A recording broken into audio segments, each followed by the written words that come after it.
de nous rejoindre pour ce nouveau journal sur RTI 1. Bonjour à tous. Tout d'abord, les titres. En Côte d'Ivoire, la rentrée solennelle 2022 du Sénat. La séance plénière s'est tenue aujourd'hui à la Fondation Félix Houphouët-Boigny pour la recherche de la paix de Yamoussoukro dans la région centre. Nous allons entendre dans ce journal le président du Sénat, Jano Ahoussou Kouadio. Toujours en Côte d'Ivoire, la cérémonie d'ouverture hier des journées des États généraux de l'éducation nationale et de l'alphabétisation dans la commune de Cocody. C'était en présence du Premier ministre Patrick Achi. Objectif, valider les recommandations issues des travaux de la communauté éducative. Enfin au Pakistan, Shehbaz Sharif désigné nouveau Premier ministre. Le Sénat ivoirien a donc fait sa rentrée aujourd'hui. La séance plénière s'est tenue à la Fondation Félix Houphouët-Boigny pour la recherche de la paix de Yamoussoukro dans la région centre du pays.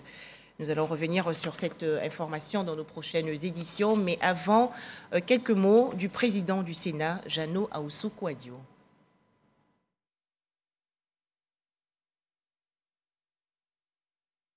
Le président de la République a toujours cru en la force du bicamérisme dans la consolidation de notre démocratie.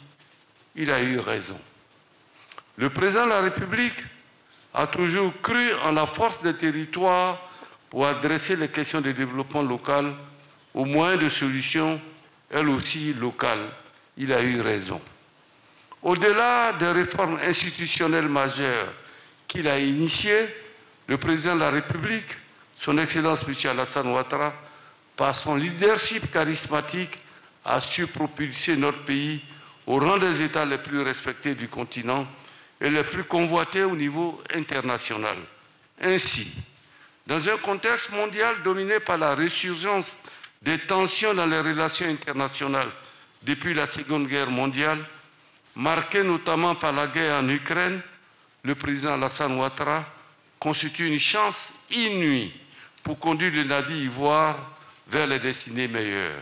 Les pays du monde font face à des défis sans précédent. La Covid-19 a entraîné en effet une augmentation spectaculaire de la dette publique. Les secteurs de l'éducation et de l'apprentissage ont subi des perturbations considérables, aggravant pour les décennies à venir le fossé de développement entre les États. Au moment où le Forum parlementaire mondial, virtuel des assemblées, de printemps du groupe de la Banque mondiale et du Fonds monétaire international prévoit l'examen de toutes ces difficultés à un sommet auquel nous avons été invités à prendre part du 13 au 20 avril 2022, voici que survient cette crise militaro-politique en la Russie et l'Ukraine, dont les impacts se ressentent, là encore, dans tous les pays du monde. Je voudrais saluer Monsieur le Premier ministre pour les mesures énergiques prises par le gouvernement pour contenir cette crise. Le Sénat voudrait ainsi marquer son adhésion et son soutien total au président de la République et au gouvernement qui est à pied d'œuvre au quotidien au service des citoyens pour la paix en Côte d'Ivoire et dans la sous-région. Toujours en Côte d'Ivoire, cet événement vise la validation des recommandations issues des travaux de la communauté éducative et de ses partenaires lancés en juillet 2021. Le Premier ministre Patrick Achi a donc présidé hier dans la commune de Cocody la cérémonie d'ouverture des journées des États généraux de l'éducation nationale et de l'alphabétisation. Les détails, Alexis Ouedraogo. Rassembler la Côte d'Ivoire au chevet de l'école pour imposer le diagnostic et définir des solutions concrètes de relève. C'est l'exercice des États généraux de l'éducation nationale lancé le 19 juillet 2021. Nous sommes convaincus qu'on ne produira jamais de grands intellectuels avec des écoles casernes aux effectifs pléthoriques, mal entretenus, avec des enseignants démotivés. Il urge, Monsieur le Premier ministre, de changer qualitativement les paradigmes, les mentalités, d'enseigner autrement en innovant les stratégies d'alphabétisation et de formation initiale et continue des maîtres, enracinés dans nos cultures et ouvertes sur le monde. Une urgence bien perçue par le gouvernement qui, avec ses états généraux, ayant inclus des campagnes d'information de population, des concertations régionales et de districts et autres concertations thématiques, veut donner vie à une école ivoirienne nouvelle. Ce lundi, après 10 mois de travaux méthodiques, l'heure est à l'ouverture des journées de validation. Il est attendu de ces travaux des propositions d'action fortes, à même d'aboutir à des changements profonds du système éducatif. Nous devrons ensemble réimaginer les futurs de l'éducation nationale pour offrir à nos enfants des outils pour se réaliser eux-mêmes et hisser la Côte d'Ivoire au niveau des nations dont l'efficacité interne et externe des systèmes éducatifs sont mondialement connus. Un système éducatif de qualité conformément à la vision du chef de l'État pour une Côte d'Ivoire solidaire, basée sur des ressources humaines de qualité et qui permettra au-delà de forger une culture commune, apprendre aux futures générations le vivre ensemble. Les États généraux de l'éducation nationale et de l'alphabétisation ont pour objectif premier et primordial de co-construire un pacte social durable en faveur d'une école ivoirienne centrée sur la réussite des élèves et l'appropriation des valeurs de la République. Nous débattons non pas seulement de l'avenir de notre école, mais de l'avenir de notre peuple et de notre nation. Je voudrais donc émettre un vœu simple mais essentiel. Voir éclore de vos réflexions et analyses des propositions innovantes, pertinentes et opérationnelles, tout à la fois financières, humaines, organisationnelles et infrastructurelles, pour édifier demain une école ivoirienne crédible, efficace, équitable. Les travaux de validation du rapport des États généraux de l'éducation nationale tiendront sur 3 jours. Leur conclusion reste très attendue du chef de l'État. Nos héros, un projet initié par le ministère de la Promotion de la Jeunesse, de l'Insertion professionnelle et du service civique. Il s'agit de promouvoir les jeunes gens qui se distinguent positivement dans divers secteurs d'activité de par leur parcours. 4 jeunes ont ainsi été reçus récemment par le ministre Mamadou Touré. Ils ont été félicités et encouragés. Les précisions de Walter Amadou. 4 jeunes au profil varié et atypique. Ils sont reçus par Mamadou Touré, ministre de la Promotion de la Jeunesse, de l'Insertion professionnelle et du service civique. Et Sim Mao, 17 ans, cette jeune fille a déjà à son actif 16 œuvres, dont 2 publiées. Sidiki Bassissé, président du comité de gestion d'une entreprise de fabrication de chocolat. Récemment lauréat du prix du meilleur chocolat au Salon de l'agriculture de Paris. Jacques Kofinguessan, fondateur d'une entreprise de transformation de déchets agricoles en charbon. Ena Mogokone, manager d'une société de production de fraises. Ils partagent leurs expériences, défis et ambitions avec le ministre Mamadou Touré. Des échanges fructueux pour ces jeunes. Déjà, bien d'être reçu par son ministère, ça veut dire que ce que nous faisons est noble. En tant qu'héros, il faut maintenir le cap. Je suis très heureuse parce que cette initiative-là me permettra de me faire connaître puisqu'il a fait des promesses pour ma promotion. Cet entretien s'inscrit dans le cadre du projet Nos héros, fraîchement initié par le ministère de la Promotion de la Jeunesse, de l'Insertion professionnelle et du service civique. L'idée, c'est donc déjà les féliciter au nom du président de la République et au nom du Premier ministre, et puis dire que le ministère est disposé donc à les accompagner. Il s'agira aussi pour nous, après cette première étape, de recevoir régulièrement d'autres jeunes dans d'autres secteurs d'activité et montrer qu'en Côte d'Ivoire, nous avons des jeunes qui savent se battre, qui partent de rien du tout pour se hisser donc au plus haut niveau. Et j'espère que leur exemple servira donc à d'autres jeunes de notre pays. Nos héros est une rencontre qui se tiendra chaque trimestre. Les critères de sélection du ministère de tutelle, être jeune et exceller dans son domaine d'activité. Eux également ont été récemment félicités et encouragés. Il s'agit des meilleurs élèves du lycée municipal de Sandégué, dans la région nord-est du pays. C'était lors d'une cérémonie en présence du député de la circonscription Siaka Ouattara. Pour en parler, Andrea Kakou et Godefroy Okambawa. En initiant ces prix d'excellence, les responsables du lycée municipal de Sandégué dans la région du Gontougo entendent créer une saine émulation entre les apprenants. 46 d'entre eux viennent de voir leur effort récompensé. Cependant, les grossesses en milieu scolaire sont en hausse au lycée municipal de Sandégué et semblent porter préjudice aux ambitions du chef d'établissement. Depuis le début de cette année scolaire à ce jour, 11 cas de grossesse ont déjà été enregistrés, contre 8 l'année précédente. À cela s'ajoute le manque d'une cantine scolaire. Pour ceux qui quittent les villages de Kwakou-Kankro, de Madame, ils arrivent le matin, quand ils ont cours l'après-midi, ils sont obligés de manger ce qu'ils trouvent sur place et souvent c'est difficile. Parrain de cette journée d'excellence, le député de la circonscription, Siaka Ouattara, a salué l'abnégation des élèves et des enseignants du lycée.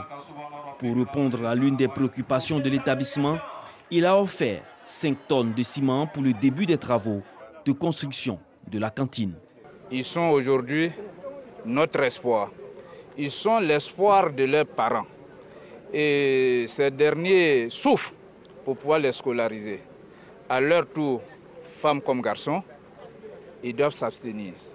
Et l'État aussi, par l'intermédiaire du ministère de la Santé, a mis plusieurs structures pour éviter les grossesses en milieu scolaire. Et c'est pour cela que j'ai demandé aux parents de les suivre. Il y a de la valeur chez nous. Il y a de la valeur dans notre région. Et nous devons les suivre pour qu'ils puissent continuer et donner l'exemple aux autres. Selon le donateur, cette cantine verra le jour dans quelques mois, permettra d'améliorer la qualité de vie et le niveau d'apprentissage des apprenants. Retour dans le district d'Abidjan, 58 élèves greffiers issus de la promotion 2021-2022 de l'Institut national de formation judiciaire ont prêté serment il y a quelques jours devant le tribunal d'Abidjan. Ces jeunes femmes et hommes vont à présent suivre un stage de formation qui va durer 2 ans. Les détails, Pacom Didi et Grace Kando. 58 élèves greffiers de la promotion 2021-2022 en fin de formation théorique à l'école des greffes de l'Institut national de formation judiciaire prêtent serment. Je le jure. Ces impétrants sont appelés à se conformer à la légalité et au respect des règles déontologiques dans l'exercice des tâches qui leur seront confiées. Par ce serment, vous allez devenir désormais, même en votre qualité d'élève, des garants et des gardiens de la procédure. Vous serez la plume et la mémoire de nos tribunaux. Ce serment marquera un engagement solennel et personnel devant l'institution judiciaire et devant le peuple de Côte d'Ivoire. Parmi ces 58 élèves greffiers, 5 du cycle supérieur, 23 du cycle moyen supérieur et 30 du cycle moyen sont désormais aptes à servir dans les juridictions du pays et dans les autres services administratifs. Ils promettent d'agir avec probité, foi et justice. Nous espérons mettre à profit tout ce qu'on a appris au cours de cette formation afin de pouvoir être au service de nos concitoyens et au service de l'État de Côte d'Ivoire. Très très heureuse, émue d'être dans ce corps. Vraiment, je dis merci à Dieu. Devant la nation, nous avons pris un engagement solennel de lui de servir la nation. Et nous prions le Tout-Puissant pour qu'il nous donne la force nécessaire pour que nous puissions remplir ces différentes missions. Après cette prestation de serment, ce sont donc un sentiment de joie, mais en même temps, c'est un engagement. Je sais qu'il y a un grand défi qui nous attend. La 14e promotion de l'école des greffes de l'Institut national de formation judiciaire est la dernière à prêter serment au tribunal de première instance d'Abidjan. La prochaine promotion prêtera serment au tribunal de première instance de Bouaké. Un tout autre sujet à présent, avis aux personnes friandes de chocolat. Plusieurs produits de la marque Kinder, élaborés à des dates précises, ont été retirés des rayons des supermarchés en raison d'une possible contamination par des bactéries appelées salmonelles. Et par mesure de précaution, le ministère du Commerce et de l'Industrie a visité plusieurs distributeurs du district d'Abidjan. Les explications de Didier Nguesson. Dans cette centrale d'achat sont entreposés des milliers de produits destinés à alimenter les rayons de supermarchés. Parmi ces produits, ces chocolats ont fait le chemin inverse. Ils ont été retirés de la vente suite à l'alerte sanitaire mondiale sur certaines références de ce chocolat dues à une contamination à la salmonelle. Ce distributeur a pris ses dispositions. Notre direction générale a comme priorité protéger la santé des consommateurs. Donc nous avons envoyé un mail à tous nos points de vente pour que tous ces produits incriminés soient retirés des rayons. Si le principe de précaution est de mise ici, chez cette autre centrale d'achat et ce distributeur, les deux références de chocolat incriminées ne sont pas proposées. Nous tenons à rassurer les populations, ce ne sont pas les mêmes références. Ces références sont saines, elles ne sont pas produites dans les mêmes usines que les références concernées par la suspicion. Donc on veut vraiment rassurer les populations, leur dire que nous sommes résolument engagés pour la sécurité alimentaire. Ils n'ont donc aucune crainte à se faire. Notre magasin n'est vraiment pas concerné par cette alerte internationale. Nous n'avons pas en stock ce produit, donc nous avons pris les mesures nécessaires pour faire les contrôles. Nous sommes en appui avec le ministère du Commerce qui fait des vérifications et pour rassurer toute la population. Les clients rencontrés en rayon se prononcent. Quand c'est fondé, c'est bien pour nous, les clients.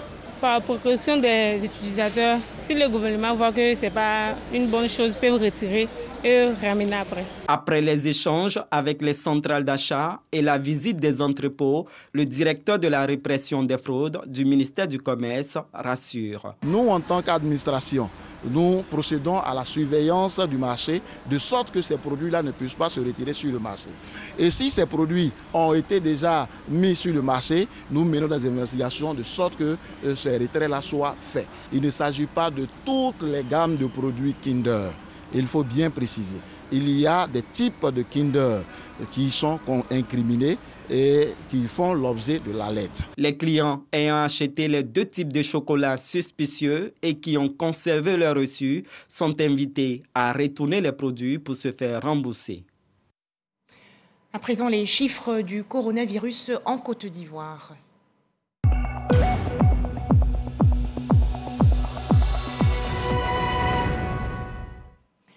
Un nouveau cas de coronavirus a été enregistré hier en Côte d'Ivoire par le ministère de la Santé, de l'Hygiène publique et de la couverture maladie universelle. À noter désormais dans le pays 81 829 cas confirmés de coronavirus, 80 989 personnes guéries, 797 décès et 34 cas actifs. Le ministère de la Santé, de l'Hygiène publique et de la couverture maladie universelle invite les populations à se faire vacciner gratuitement dans les centres de vaccination.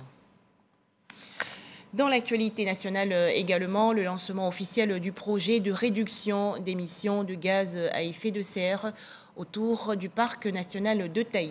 Objectif, lutter contre la déforestation et la dégradation du couvert forestier. Les explications de Grace Kando. Le projet de paiement de réduction des émissions autour du parc national de Taï a pour objectif de lutter contre les changements climatiques, protéger les ressources naturelles et contribuer à la conservation du couvert forestier.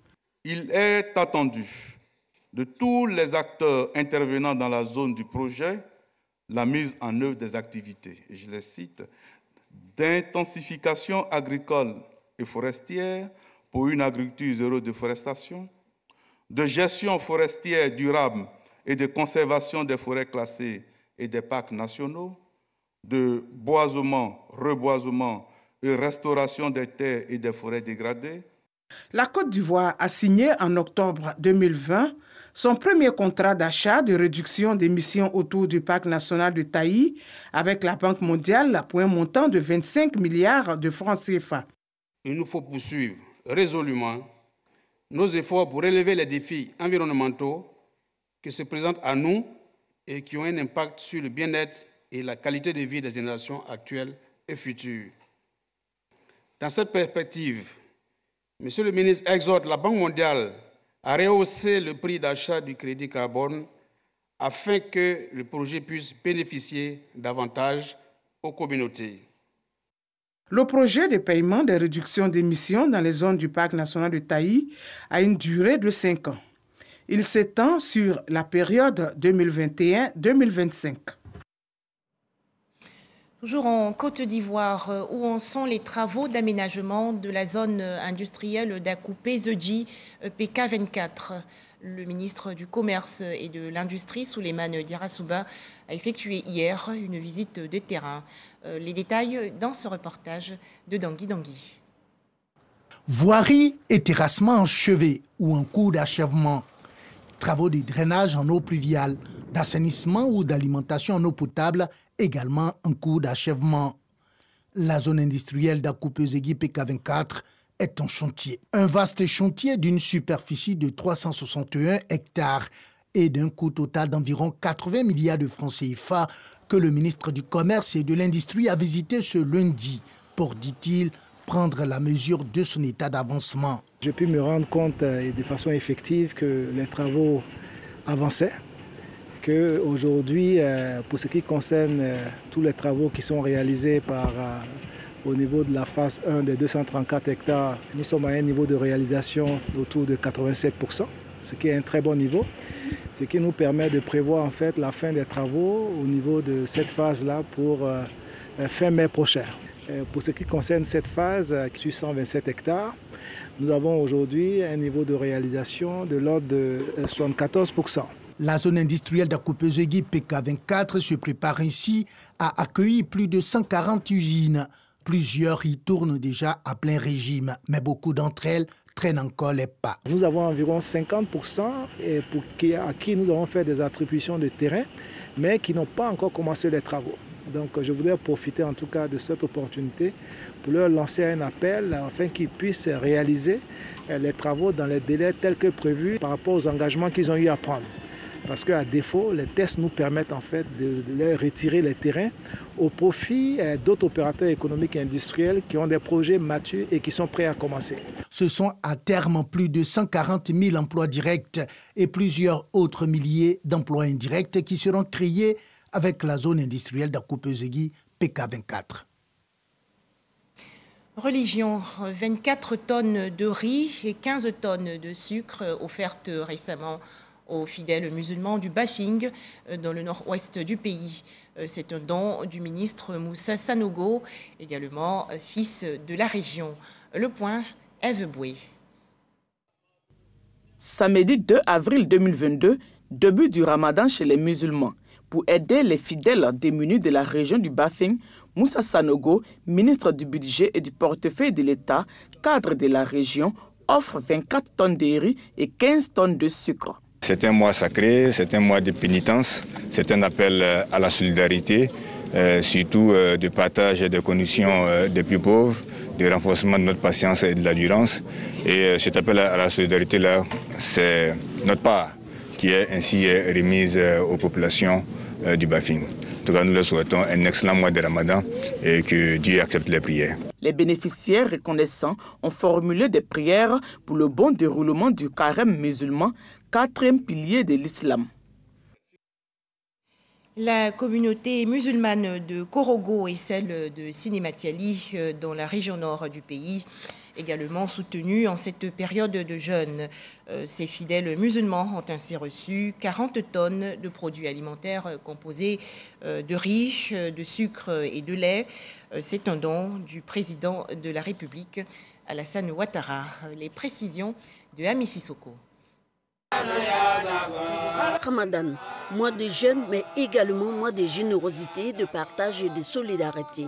Le ministre directeur de cabinet du président de la République, Fidel Sarasoro, par ailleurs député de Sinématiali, ne déroge pas à cette règle. Cette année encore, Au nom du chef de l'État Alassane Ouattara, ce sont plus de 40 tonnes de produits alimentaires, essentiellement du riz, du sucre et du lait, accompagnés de numéraires qui sont distribués aux fidèles musulmans de Sinématiali et Korogo. Des mosquées en passant par la chefferie traditionnelle, tous bénéficient de cet élan de générosité. La première commission arrivée avant le mois de carême, le ministre même vient avec le deuxième, c'est plus que soulagement. Donc c'est merci seulement qu'on peut dire pour tous les bienfaits. On remercie le gouvernement, le président et notre frère qui est le ministre, que Dieu nous garde. Celui qui nous donnait ça chaque année, c'était Amadou Bon Koulibaly, le Premier ministre. Mais aujourd'hui, si Fidel Sarasoro vient encore, nous sommes très contents. C'est-à-dire le mot même nous manque aujourd'hui. Tout ce qu'on nous dit, c'est de là merci, merci. Le ministre directeur de cabinet du président de la République a traduit à chaque étape le soutien du président Alassane Ouattara aux fidèles musulmans, avant de les inviter à intensifier les prières pour la paix et la santé en Côte d'Ivoire. Il y a beaucoup de gens qui viennent, qui ne peuvent même pas avoir quelque chose pour rompre le carême. Tous ceux qui ne peuvent pas rompre le jeûne là, chez qui ils s'en vont? C'est chez nos imams.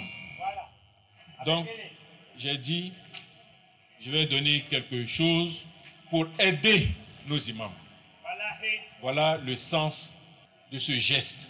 Cette tournée de solidarité auprès de la communauté musulmane a pris fin par une rupture collective du jeûne à Sinématiali. Les fidèles chrétiens catholiques du monde entier, eux, étaient en fête le 10 avril dernier. C'était le dimanche des Rameaux ou l'entrée triomphale du Christ dans la ville de Jérusalem. En Côte d'Ivoire, le ministre-gouverneur du Zanzan, Souleymane Touré, a offert des vivres aux fidèles catholiques de l'église Sainte-Odile de Bondoukou dans la région nord-est du pays. Le point avec Alexis Ouedraogo. Dimanche, des rameaux à Bondoukou. Les fidèles de l'église Sainte-Odile célèbrent l'entrée triomphale du Christ à Jérusalem. Le ministre-gouverneur du district du Zanzan, Dr Souleymane Touré, soutient la communauté catholique. Le président de la République a placé ce mandat-là sous le signe de la solidarité. En plus de ça, c'est une joie pour moi de retrouver mes frères catholiques dans cette période de jeûne. Plusieurs dons de vivres et non-vivres ont été faits aux paroissiens. Et nous sommes très heureux pour cet important don qui vient de faire à la communauté catholique. Et à travers, monsieur le ministre, nous voudrons dire merci au président de la République qui se fait proche de ces populations. Dans le Gontougou ici, nous vivons dans un métissage culturel, un métissage qui fait que dans toutes les familles sont mixtes, musulmans, catholiques, et animistes et tout. Quand on ajoute cette volonté du chef de l'État d'être solidaire, donc ça ne vient qu'apporter un plus. Donc nous avons apporté un peu de vivres pour les soutenir. Les saints qui sont dans le christianisme, vous les retrouvez dans le Coran. Donc c'est la tolérance culturelle, religieuse. Un geste social volonté du chef de l'État Alassane Ouattara qui veut plus de proximité des autorités, des populations. Le ministre-gouverneur a offert la somme d'1 million à la communauté en vue de l'accompagner sur un projet de construction d'une cité universitaire initié par le diocèse de Bondoukou. Des images pour terminer. Un nouveau Premier ministre à la tête du gouvernement au Pakistan, Shehbaz Sharif, 70 ans, a pris hier la suite de Imran Khan, évincé du pouvoir récemment par une motion de censure. Enfin, en France, l'expulsion de 6 espions russes opérant sous couverture diplomatique. Décision prise à la suite d'une longue enquête ouverte par la Direction générale de la sécurité intérieure. Voilà, c'est la fin de ce journal. Merci de nous avoir suivis et surtout, joyeux anniversaire aux natifs du 12 avril.